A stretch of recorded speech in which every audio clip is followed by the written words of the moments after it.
selanjutnya ya, ke pokok bahasan selanjutnya itu adalah streamline ya, pembahasannya tentang streamline gitu. Jadi kalau misalnya kita tahu ya, sebelumnya di Mekanika Fluida 1 itu kan kalian sudah mempelajari tentang streamline ya. Jadi kalau kita lihat streamline itu kan berupa garis-garis gitu ya. Dan garis-garis itu dia mewakilkan bagaimana fluida itu mengalir gitu. Nah, di sini kita akan mempelajari fungsinya gitu ya, persamaannya. Nah, kalau kita tahu ya di mekanika fluida sendiri untuk aliran gitu ya, garis aliran itu kan ada 3 macam ya. Ada path line, kemudian ada streak line, dan juga ada streamline gitu.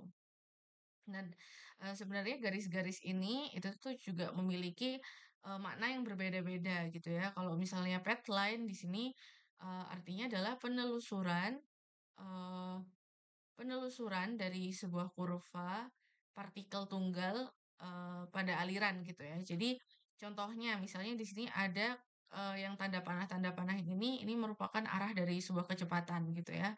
Kemudian di sini ada, eee pipa, yang mana pipa ini akan mengalirkan, sebuah cairan lain gitu. Nah, cairan lain ini kan di sini, memiliki memiliki, apa tuh namanya, aliran tersendiri gitu ya, memiliki, part-part tersendiri atau terdiri dari partikel-partikel. Nah, di situ, eee, gerak dari partikel itu akan ditelusuri dan akhirnya membentuk sebuah path line. Nah, kemudian ada lagi, ada streak line ya. Kalau misalnya streak line di sini, kalau yang tadi kan partikelnya dia tunggal gitu ya. Kalau streak line di sini penelusurannya itu berupa seri-seri partikel gitu. Jadi di sini partikelnya tidak hanya satu macam ya, tapi di sini ada berbagai macam seperti itu. Kemudian ada juga yang streamline. Nah, streamline ini dia lebih umum digunakan ya, di mana di sini penelusuran dari kurva yang tangen dengan kecepatan gitu ya. Jadi kalau misalnya kita punya kecepatan gitu ya, kecepatannya di sini ada panah gitu. Nah, di sini dia itu posisinya adalah tangan gitu ya. Tangan itu seperti apa? Jadi dia itu bersinggungan gitu ya, dia bersinggungan gitu. Jadi eh, dia itu tidak terlalu, apa ya, ibaratnya kalau ini kan dia benar-benar mengikuti gitu ya. Nah, kalau misalnya si streamline di situ dia itu adalah tangan gitu. Jadi kalau misalnya ini adalah profil kecepatannya, maka streamline-nya di sini dia dia saling apa itu namanya tangan gitu ya, bersinggungan seperti ini. Tangan gitu. Nah, kemudian di sini dia akan saling terhubung gitu. Nah, tapi di sini tidak hanya segini ya, nanti itu pasti komponen kecepatan itu banyak gitu ya. Komponen kecepatan itu ada banyak dan di sini juga dia pasti akan selalu bersinggungan ya dengan komponen kecepatan tersebut. Nah, hubungan dari masing-masing tangan tersebut itu dia akan membentuk streamlines gitu. Ini gambar saya kurang representatif ya. Nanti coba saya carikan gambar yang lebih cocok. Nah, kemudian di sini ada petline, ada streakline, ada streamline ya. Ketika kita mempelajari sebuah aliran ya di mekanika fluida, itu kan seringkali kita itu menganggap ya, seringkali kita menganggap bahwa aliran fluida itu adalah steady ya, untuk asumsinya gitu. Karena memang ketika alirannya steady, maka di sini kan masanya itu ya, masanya di situ adalah konstan gitu ya. Masanya di sini adalah konstan. Jadi otomatis massa itu tidak ada yang keluar atau masuk gitu. Maka pada kondisi ini path line ya, kemudian streak line dan juga streamline itu dia posisinya itu pengertiannya itu sama gitu ya. Ketika digambarkan dalam sebuah aliran, maka mereka ini sebenarnya mengalir pada satu jalan yang sama seperti itu. Makanya di sini kita akan berfokus pada penggunaan konsep yang streamline gitu ya. Karena streamline di sini dia lebih bisa mewakili gitu ya untuk aliran-aliran jenis-jenis aliran yang lain gitu. Nah, kalau misalnya kita lihat di sini, uh, ini adalah contohnya ya. Suara saya terdengar atau putus-putus? Kalau misalnya kurang jelas atau putus-putus, tolong diinfokan ya. Hmm, Iya, Bu. oke. Jadi di sini kita punya contohnya ya. Di sini ada streamline. Jadi kalau kita punya streamline ini, dia itu biasanya ditunjukkan hanya dengan dua komponen, yaitu eh, X dan Y. Jadi komponen kecepatannya itu adalah U dan juga V gitu ya.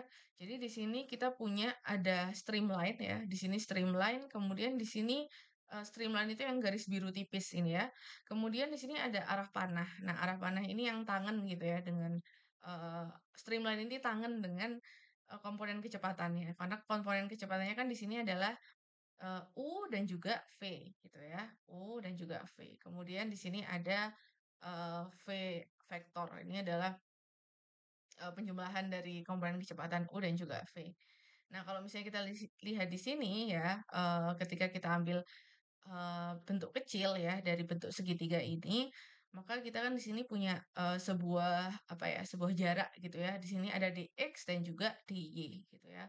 Ini dx, kemudian ada dy. Maka di sini dia membentuk ada dr gitu. Maka dari sini kita bisa mendapatkan persamaan streamline gitu ya, streamline function gitu. Jadi kalau misalnya kita lihat di sini, U itu sama dengan do psi dibagi dengan do y. Jadi psi di sini apa ya? Psi atau psi itu adalah menunjukkan stream function gitu ya. Dia adalah simbol dari stream function. Kemudian kalau untuk yang V ya, V di sini itu adalah ditunjukkan dengan minus do psi per do x gitu. Nah, ini adalah eh, streamline function yang harus kita ingat gitu ya.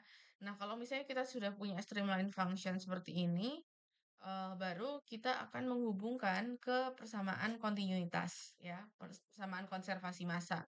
Nah, karena di sini dia itu hanya arahnya dua dimensi saja, maka di sini yang dipakai hanya x dan juga y ya. Maka di sini do u per do x ditambahkan dengan do v per do y sama dengan 0 gitu ya.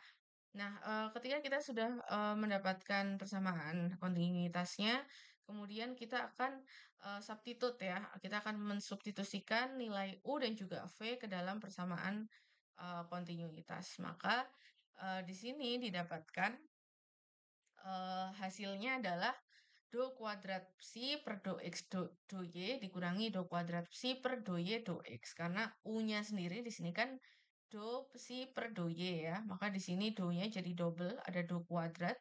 Kemudian ada psi, kemudian ada do x dikalikan dengan do y. Kemudian dikurangi dengan do kuadrat psi per do y per do x sama dengan 0 gitu. Nah, jadi ini adalah eh, persamaan untuk persamaan apa ini? Streamline ya, persamaan streamline untuk di koordinat rektangular. Nah, kalau misalnya koordinatnya itu silindrikal, otomatis berbeda juga ya. Jadi stream function ya di sini bisa dilihat di kotak yang warna kuning ini. Ini saya ambil dari buku Cengel ya, McFlu Cengel. Jadi kan untuk incompressible Cartesian coordinate ya. Jadi U-nya dopsi per do Y seperti yang tadi saya jelaskan. Untuk V min dopsi per do X. Nah, kalau incompressible cylindrical di sini dia otomatis bukan pakai Y dan juga X. Nah, di sini dia pakai seper R theta dan juga di sini pakai R gitu. Kemudian yang selanjutnya adalah kalau misalnya di sini asymmetric incompressible cylindrical. Nah, ini bentuknya berbeda lagi ya. Jadi kalau cylindrical di sini memang dia lebih rumit gitu. Kemudian kalau misalnya di sini kartesian koordinat gitu ya atau rektangular, tapi untuk yang alirannya kompresibel maka di sini ada rho-nya gitu. Jadi yang membedakan antara yang kompresibel dan juga incompressible itu adalah ada dan tidaknya row ya untuk yang koordinat rektangular. Tapi nanti kita akan lebih banyak fokusnya di incompressible untuk koordinat rektangular. Jadi lebih banyak fokus yang ini yang pertama aja. Oke. Ya, jadi di sini ada contoh soalnya ya. Jadi contoh soalnya itu sebenarnya dia erat hubungannya dengan sifat-sifat matematis ya. Tadi kan juga ya sifat-sifat matematis kita ketemu turunan, ketemu integral. Nah, ini juga sama gitu. Cuman bedanya dia dihubungkan dengan persamaan-persamaan yang bersangkutan gitu ya. Tadi dihubungkan dengan persamaan kontinuitas. Nah, kalau yang ini dia dihubungkan dengan persamaan streamline atau streamline equation. Nah, di sini diketahui ya ada sebuah komponen kecepatan di sini sama dengan 2xi dikurangi dengan 2yc. Nah, di sini kita diminta untuk membuat persamaan streamline dari komponen kecepatan tersebut. Maka kita tuliskan dulu ya komponen persamaan streamline untuk di sumbu X ya atau U, maka di sini U itu kan sama dengan psi per Y sama dengan 2X gitu.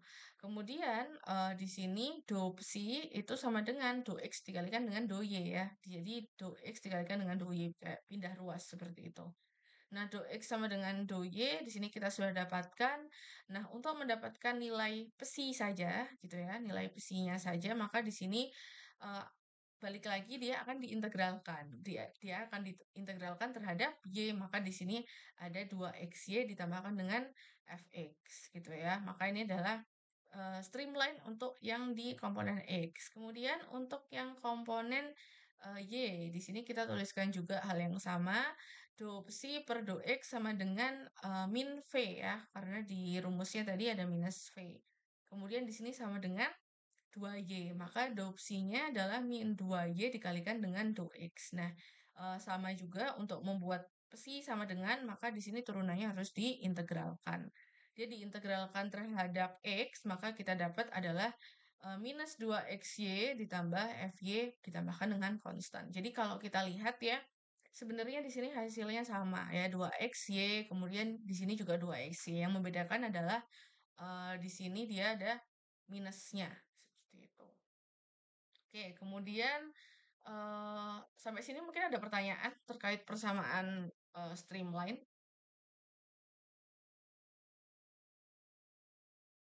Oke, tidak ada pertanyaan. Kalau gitu saya lanjutkan ya. Nah, kemudian di sini ada contoh lainnya ya. Di sini ada contoh lainnya. Saya ambil dari buku McDonald. Di contoh 54 halaman 168. Bisa dipelajari lagi nanti. Jadi di sini diketahui ada sebuah komponen kecepatan pada aliran steady dan juga incompressible gitu ya. Diketahui di sini V-nya sebesar AXI dikurangi AYJ dengan A-nya di sini ada nilainya 0,3 per second gitu.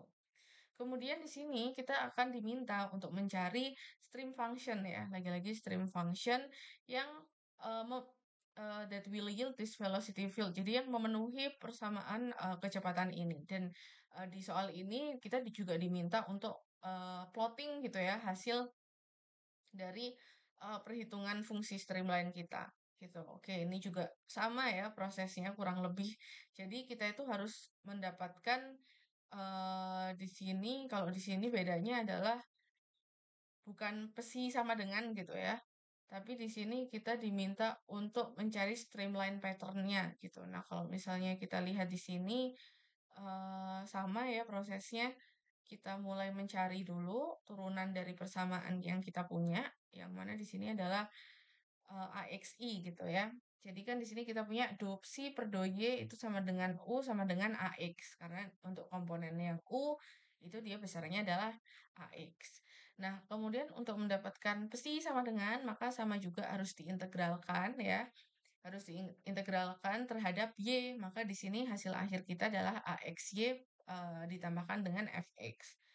Kemudian untuk yang V itu juga sama komponen yang untuk yang kecepatan ke arah V ya.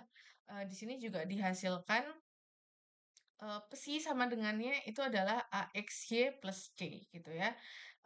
Kemudian di sini diketahui ya bahwa nilai A itu kan sebenarnya adalah 0,3 gitu ya. Maka 0,3 di sini akan dimasukkan ke persamaan streamline-nya, maka didapatkan psinya sama dengan 0,3 XY gitu ya.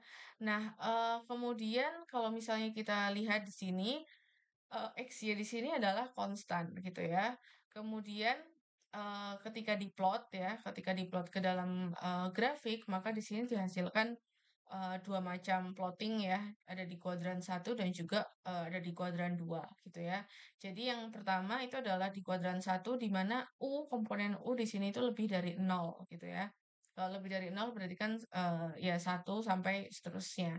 Dan kalau misalnya kita lihat di sini, jadi untuk yang eh, kita punya kan fungsinya psi-nya adalah 0,3 XY gitu ya. Maka di sini kita punya yang pertama karena XY-nya adalah 0, maka di sini psi 1 itu sama dengan 0. Kemudian psi 2 itu adalah 0,3 XY di mana di sini XY-nya itu adalah 2 gitu ya, sama. Berarti 2 dikalikan 0,3 itu adalah 0, oh sorry. Oke, jadi psi satunya sama dengan 0, psi duanya di sini sama dengan 0,3 gitu ya. Karena dia di sini untuk XY-nya diibaratkan nilainya adalah satu gitu. Kemudian untuk yang kedua, XY-nya di sini diibaratkan 2, maka di sini hasilnya adalah 0,6. Begitupun juga seterusnya gitu ya. Maka di sini kita lihat pesi yang tadi kita dapatkan itu dia membentuk sebuah streamline dan ini dia seperti mirror ya. Cuman bedanya kalau yang di kuadran 2 dia hanya negatif seperti itu. Nah, kalau misalnya kita lihat di sini di antara streamline ini itu dia memiliki ketebalan yang berbeda-beda.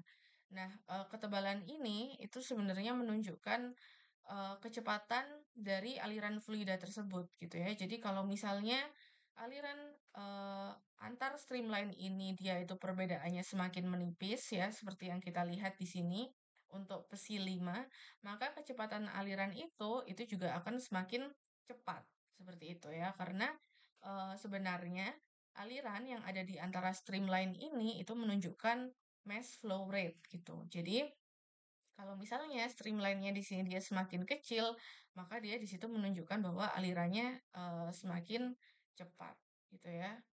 Jadi kalau misalnya kita lihat di sini ya, ini kita punya pesi satu, pesi 2, pesi 3 dan juga pesi 4 gitu. Nah, antara kedua streamline ini itu didefinisikan sebagai M alir sama dengan rho ya dikalikan dengan V dikalikan dengan delta N dan ini sama dengan pengertian dari mass flow rate atau kecepatan alir gitu ya. Jadi kalau misalnya di sini nilainya apa itu namanya semakin kecil, semakin sempit gitu ya maksudnya, maka di sini nilainya akan semakin besar seperti itu.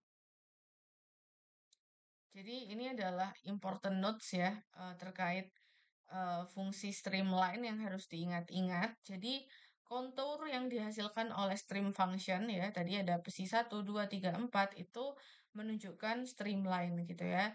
Dan nilai dari stream function itu menunjukkan mass flow rate ya atau massa alir.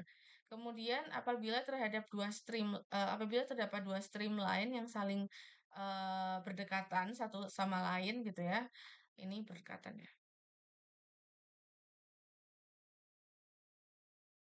Ya, berdekatan satu sama lain, maka dia menunjukkan kecepatan aliran gitu ya.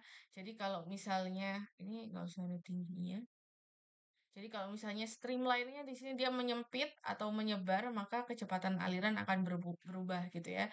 Jadi dia bisa semakin cepat atau semakin lambat. Nah, kalau misalnya dia lebar seperti ini, itu justru menunjukkan bahwa dia di sini menunjukkan aliran yang lambat seperti itu. Nah, kalau misalnya dia semakin lama semakin menyempit, dia di situ semakin cepat gitu. Karena kalau kita lihat di sini kan nilai X-nya itu juga dia semakin tinggi gitu ya. Makanya dia di sini bisa semakin sempit seperti itu.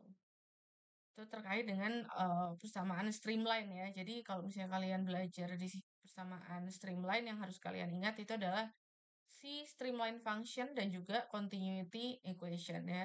Jadi lagi-lagi kita balik ke continuity equation gitu. Nah, ini yang harus dipelajari juga adalah contoh soalnya.